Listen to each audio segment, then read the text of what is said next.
Unit 3 का ये जो फर्स्ट चैप्टर है, इसमें हमने एप्सिलॉन डेल मेथड से लिमिट चेक करना देखा है कि दो वेरिएबल वाला कोई एक फंक्शन है एफ एक्स वाई, इसका किसी point x not y not पर हमें लिमिट कैसे चेक करना है, उसकी हमने एप्सिलॉन डेल जो बाय डेफिनेशन चेक करना सीखा है।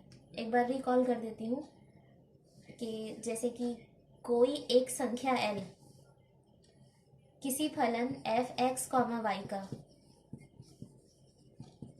बिंदु एक्स नॉट वाई नॉट पर, कोई संख्या एल जो है वो किसी फंक्शन एफ एक्स वाई का किसी बिंदु एक्स नॉट वाई नॉट पर सीमा कहलाता है, यानी कि लिमिट कहलाता है, सीमा कहलाता है यदि प्रत्येक एप्सिलॉन ग्रेटर देन जीरो के लिए, ये एप्सिलॉन जो नंबर है ये ग्रेटर देन जीरो, हमें धनात्मक संख्या लेनी है या आर्बिट्री नंबर है ये हम चूज करते हैं। तो कि कोई भी अगर चूज हो रहा है एप्सिलॉन, हम कोई भी हम नंबर चुन रहे हैं, तो प्रत्येक एप्सिलॉन के लिए एक धनात्मक संख्या डेल जो है ये भी ग्रेटर देन जीरो धनात्मक ही लेना है। तो प्रत्येक एप्सिलॉन के लिए एक डेल जो है इसका अस्तित्व होना चाहिए, प्रत्येक एप्सिलॉन के लिए एक डेल का अस्तित्व इस प्रकार हो, हर एप्सिलॉन के लिए हमारे पास डेल का एग्जिस्टेंस होना होगा, अस्तित्व इस प्रकार हो कि इस x में इस x नॉट का अंतर हमें लेना होता है, x माइनस एक्स नॉट ये डेल से कम होगा, अगला point y minus y not ये भी डेल से कम होगा, और ऐसा होने के बाद जब जब ऐसा होगा तब तब function f of x y और l का ये जो संख्या l है इनका लिमिट एप्सिलॉन से कम होगा। ये हर बार होगा, प्रत्येक एप्सिलॉन के लिए ये चीज जो है ये एप्सिलॉन से कम आएगी। इस एप्सिलॉन को हम कुछ भी चुने, हमारे पास एक डेल प्रेजेंट होगा जिसके लिए ये चीजें सत्य होगी। तो ये हमने एप्सिलॉन डेल मेथड से क्लास में मैंने बताया है कि कैसे चेक करते हैं लिमिट। ठीक है, एक क्वेश्चन में ये फोर्थ क्वेश्चन में इसी मेथड से बताती हूँ। फिर एप्सिलॉन डेल मेथड के अलावा फंक्शंस की लिमिट चेक करना, जैसे इस टाइप के फंक्शन अगर दे दिए जाएं तो इस तरह से चेक करना थोड़ा टफ पड़ता है। तो हम यहाँ पर कई पाथ चुनेंगे, उसके द्वारा इनको चेक करेंगे, क्योंकि एक प्लेन में है ये ग्राफ, तो लिमिट को तो किसी भी रास्ते से अगर हम चेक करना चाहें तो आंसर सेम आना चाहिए। तो हम क्या करेंगे कि हम पथ का अनुसरण करेंगे, वो चाहे पथ y बराबर एम एक्स हो, या y बराबर एम एक्स का स्क्वायर हो, या एम एक्स का क्यूब हो, नहीं तो x बराबर एम वाई हो। इस टाइप का हम अलग अलग पथ चुनते हैं और उसके अकॉर्डिंग हम इसको चेक करेंगे। फिलहाल फोर्थ क्वेश्चन देखते हैं। यहाँ बताना है कि ये जो फंक्शन दिया है इस तरह से डिफाइन किया है, हमें सिद्ध करना है कि ये जो फंक्शन है इसकी सीमा शून्य हो, और पॉइंट क्या दे दिया है, 0 0 ही दिया है। हमें बताना है कि इसकी लिमिट जो है वो 0 है, तो l की जगह क्या रखेंगे, हम शून्य रखेंगे। इसको हल करते हैं, y sine 1/x plus x sine 1/y। Mod जो है वो प्लस में हम इन दोनों संख्या को अलग अलग कर लेते हैं, तो संख्या जो है हमें बड़ी मिलेगी, ये हो जाएगा y साइन 1/x का मॉड, प्लस यहाँ पर हो जाएगा x साइन 1/y का मॉड। ये हो गया, मॉड यहाँ पर इनटू में है तो ये ऐसे ही अलग अलग हो जाएगा, तो इसके अब इक्वल लिखेंगे हम, तो ये हो जाएगा y का मॉड अलग और मॉड 1/x इसी तरह यहाँ पर भी अलग हो जाएगा। और ये हम जानते हैं साइन या कॉस जो है इसका अधिकतम मान 1 होता है, तो इसका बड़े से बड़ा वैल्यू हम जानते हैं कि साइन 1/x ये जो है ये लेस देन इक्वल टू होगा 1 से, तो ये बड़ा नहीं हो सकता। सिमिलरली 1/y एक्स वाई की जगह कुछ भी रखो पॉइंट, 1 से तो बड़ा नहीं हो सकता, साइन हो या कॉस हो, तो इसकी बड़ी से बड़ी वैल्यू हम यहाँ 1 पुट कर देते हैं, तो चिन्ह ऐसा हो जाएगा और यहाँ पर हम 1 रख देंगे, तो आ जाएगा y इंटू 1 और यहाँ पर x इंटू 1, तो ये आ गया y प्लस एक्स। ये जो है इसे ऐसा भी तो लिखा जा सकता है ना, इसको हम ऐसा लिख सकते हैं ना, x माइनस 0 का मॉड, और ये सिर्फ y है, इसको हम ऐसा भी तो लिख सकते हैं y माइनस 0 का मॉड। डेफिनेशन में हमने देखा था कि mod x minus x not जो है वो डेल से कम हो और y माइनस वाई नॉट जो है वो डेल से कम हो, और x not y not point क्या है हमारी, 0 0 ही है। तो ये वाला जो संख्या है ये डेल से कम है, ये वाला संख्या जो है वो डेल से कम है। ठीक है, ये डेल से कम है और ये डेल से कम है। इस डेल की जगह हम चुन लेते हैं एप्सिलॉन बाई 2 और इस डेल की जगह भी चुन लेते हैं एप्सिलॉन बाई 2, ताकि ये क्या आए, एप्सिलॉन आए। मतलब यहाँ पर f of x comma y minus 0 जो है ये हर बार एप्सिलॉन से कम होगा। और एप्सिलॉन हम चाहे कुछ भी चूज करें, डेल हम क्या चूज कर लेंगे, उसका हाफ कर देंगे। मतलब हर एप्सिलॉन के लिए एक डेल प्रेजेंट है। तो बाय डेफिनेशन ये चीज सही है कि ये जो संख्या हम यहाँ माइनस कर रहे हैं ये संख्या ही इस फंक्शन की क्या है, लिमिट है। तो यहाँ पर ये सिद्ध हो गया कि फंक्शन जो है वो शून्य की ओर जा रहा है जब जब पॉइंट जो है वो 0 0 की ओर जा रहे हैं।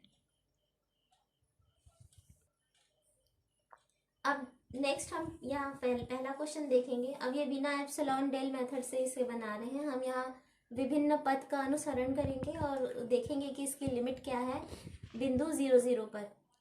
तो जो भी फंक्शन दिया होता है लिमिट एक्स कॉमा वाई, अब यहाँ पर देखो डबल लिमिट है, एक्स भी 0 की ओर जा रहा है, वाई भी 0 की ओर जा रहा है।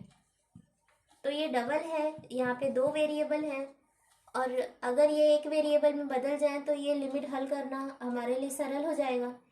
तो एक काम करते हैं, यहाँ पर हम ले लेते हैं सीमा का मान ज्ञात करने के लिए हम यहाँ पर एक पथ चुनते हैं x बराबर m y की घात 3। हम ये ले लेते हैं, ये एक वक्र है, इस वक्र का अनुसरण करते हैं और फिर इसका लिमिट चेक करते हैं। किसी भी रास्ते से जाओ लिमिट का आंसर तो सेम आएगा, लिमिट एक यूनिक संख्या ही होगी, वो तो बदलेगी नहीं। तो ये पथ ले लेते हैं।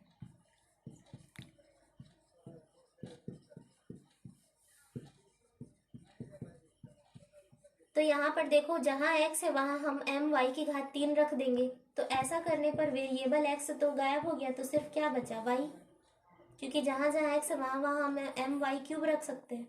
तो रखते हैं x की जगह m y क्यूब और पहले से है y क्यूब। यहाँ पर x का स्क्वायर, तो इसका स्क्वायर करेंगे तो आ जाएगा इतना और y।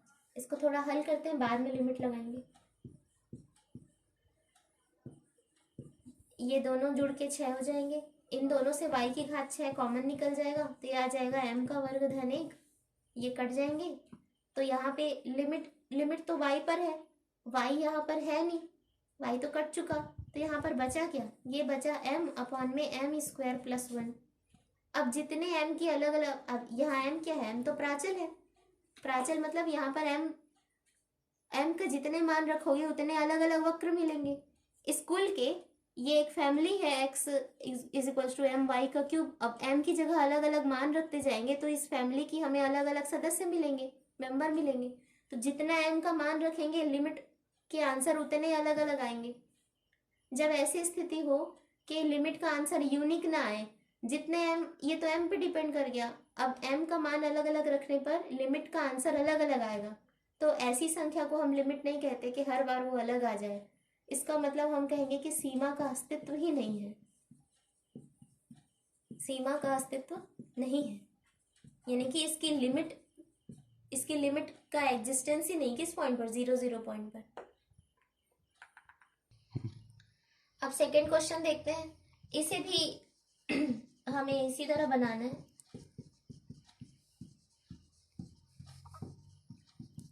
ये बहुत सरल हो जाता है, जब भी हमारे पास x square plus y square वाला टर्म आए तो बहुत सरल हो जाता है, इसको पोलर फॉर्म में बदल लेते हैं। हम यहाँ पर जो पथ लेंगे वो ले लेंगे x बराबर आर कॉस थीटा और y बराबर ले लेते हैं आर साइन थीटा। तो x जो है वो r में चेंज हो रहा है, y भी r में चेंज हो रहा है, तो लिमिट भी r में चेंज हो जाएगी। अगर x और y दोनों शून्य की ओर अग्रसर हैं तो r भी 0 की ओर ही जाएगा। रखते हैं मान x की जगह आर कॉस थीटा और ये y का स्क्वायर से आर स्क्वायर, तो टोटल हो जाएगा आर का क्यूब और ये हो जाएगा cos theta sine square theta. यहाँ रख देना x की जगह आर कॉस और y की जगह आर साइन। नीचे रखेंगे तो इसका स्क्वायर करेंगे तो r square cos square plus r square sine square, तो दोनों से आर स्क्वायर कॉमन निकलेगा और ये आ जाएगा cos square theta plus sine square theta. इसका मान 1 हो जाएगा। एक हो गया आर स्क्वायर से आर स्क्वायर कट जाएगा तो एक आर बचेगा कॉस थीटा और साइन स्क्वायर थीटा। लिमिट लग जाएगा, लिमिट यहाँ पर इसका आंसर आ रहा है 0, तो इसकी सीमा का आंसर 0 है। अगर सिर्फ थीटा में आंसर आता तो जितने थीटा के अलग अलग मान रखोगे सीमा का मान उतना अलग अलग आएगा, तब हम कहते सीमा का अस्तित्व नहीं है। ऐसे क्वेश्चन है जो देखना बुक में है। यहाँ पे सीमा का अस्तित्व है क्योंकि यहाँ आर बच जा रहा है, लिमिट हम लगा पा रहे हैं, 0 आ रहा है आंसर। अब ये लास्ट क्वेश्चन है, यहाँ पर भी हमें चेक कर रहे हैं और यहाँ पर भी यहाँ पे x square plus y square है, तो जैसा भी प्रीवियस में क्वेश्चन बना है वैसे यहाँ पे बनेगा। एक्स की जगह आर कॉस थीटा, वाई की जगह आर साइन थीटा रख देना, तो लिमिट जो है वो आर टेंस टू 0 हो जाएगा। रखेंगे यहाँ पर तो आर कॉमन निकलेगा और ये अंदर आएगा cos theta minus sine theta. Root के अंदर आर स्क्वायर बचेगा तो बाहर आर आएगा और आर आएगा तो इससे कट जाएगा।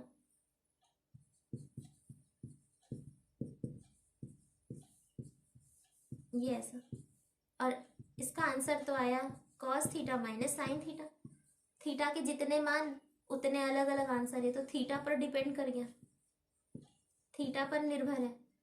लिमिट का आंसर थीटा पर निर्भर है, जितने थीटा के अलग अलग मान रखोगे ये आंसर अलग अलग आएगा। इसका मतलब यहाँ पर भी हम कहेंगे कि सीमा का अस्तित्व नहीं है।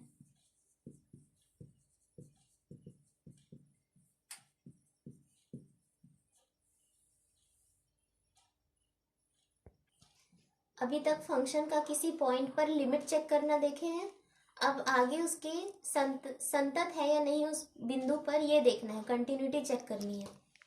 तो कोई भी फंक्शन जो है वो किसी पॉइंट x0 y0 पर संतत कहलाता है यदि लिमिट किसके बराबर आए, उस पॉइंट पर फंक्शन की वैल्यू के अगर बराबर आ जाए तो हम कहेंगे कि फंक्शन जो है उस पॉइंट पर संतत है। सबसे पहले लिमिट का एग्जिस्ट होना ज़रूरी होगा, उसके बाद ही कंटिन्यूटी चेक होगी, क्योंकि लिमिट एग्जिस्ट करेगा और एग्जिस्ट होने के साथ साथ वो उस पॉइंट पर फंक्शन की वैल्यू के बराबर आना चाहिए, तब हम कहेंगे कि फलन जो है वह संतत है। एक उदाहरण यहाँ पे ले लिया मैंने, फलन एफ एक्स वाई, ये दिया है एक्स वाई अपॉन में x square plus y square. ये कब के लिए, जब एक्स वाई जो है 0 0 के बराबर ना हो, और अगर ये 0 0 पर हो रहा है तो फंक्शन की वैल्यू यहाँ पर 0 दी गई है, हमें निकालनी नहीं है।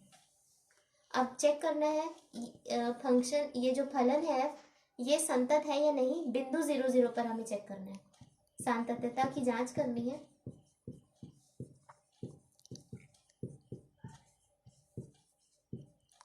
जीरो जीरो पर ही जांच करनी है, बिंदु पर, इस बिंदु पर जांच करनी है। सबसे पहले क्या करेंगे, हम इस पॉइंट पर फंक्शन की लिमिट देखेंगे और देखते हैं कि इस पॉइंट पर फंक्शन की वैल्यू क्या दी गई, 0, और उसके इक्वल आती है कि नहीं आती है। तो लिमिट निकालते हैं, लिमिट x, y किस पर निकालना है हमें, 0 0 पर ही निकालना है, एफ एक्स वाई का रखते हैं मान, और निकालना अभी देखे हैं उसी के अनुसार, या तो एप्सिलॉन डेल मेथड या तो फिर विभिन्न पद का अनुसरण करते हुए सीमा चेक करना। X square plus y square मिल गया, और जब भी ऐसा मिले तो x बराबर आर कॉस थीटा और y बराबर आर साइन थीटा रख देना।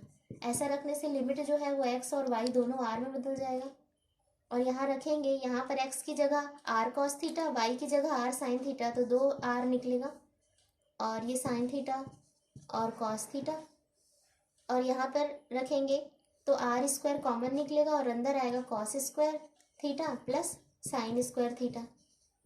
ये आर स्क्वायर से आर स्क्वायर कैंसिल हो जाएगा, इसका वैल्यू 1 होता है, तो आर तो बचा नहीं, तो इस लिमिट का तो कोई मतलब नहीं है। यहाँ पर आंसर आ रहा है sine theta into cos theta. ये तो लिमिट, हम लिमिट निकाल रहे हैं और लिमिट क्या आया, sine theta into cos theta आया, मतलब ये तो थीटा पर डिपेंड कर गया। लिमिट जो है हमारा थीटा पर निर्भर कर गया, जितने थीटा के मान रखेंगे हम यहाँ पर विभिन्न विभिन्न आंसर आएंगे।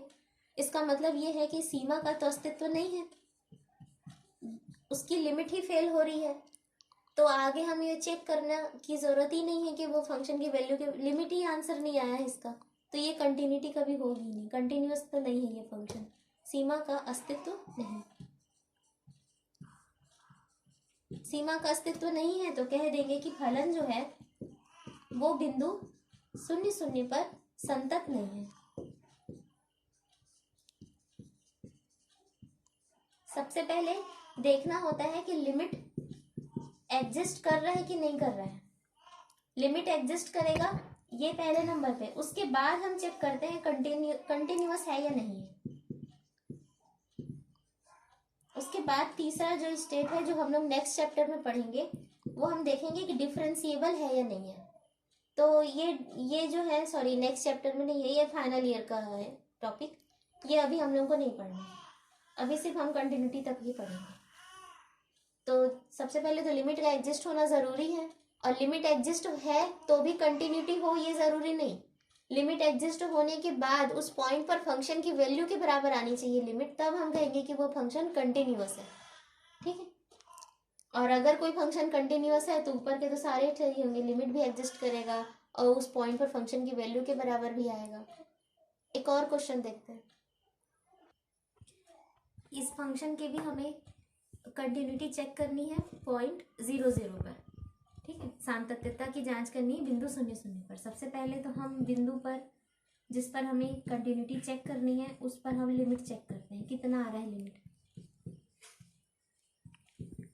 और मैंने बताया कभी भी x square plus y square अगर दिख जाए तो सबसे पहले तो वही सही सरल तरीका है कि एक्स की जगह आर कॉस थीटा, वाई की जगह आर साइन थीटा रख दें, तो लिमिट जो है वो सिर्फ एक उसमें बदल जाएगा, वेरिएबल में आर टेंस टू 0, और रख देंगे यहाँ पर रखेंगे आर कॉस, यहाँ पे रखेंगे आर साइन, तो आर स्क्वायर कॉस थीटा और साइन थीटा, ये तो अलग हो गया।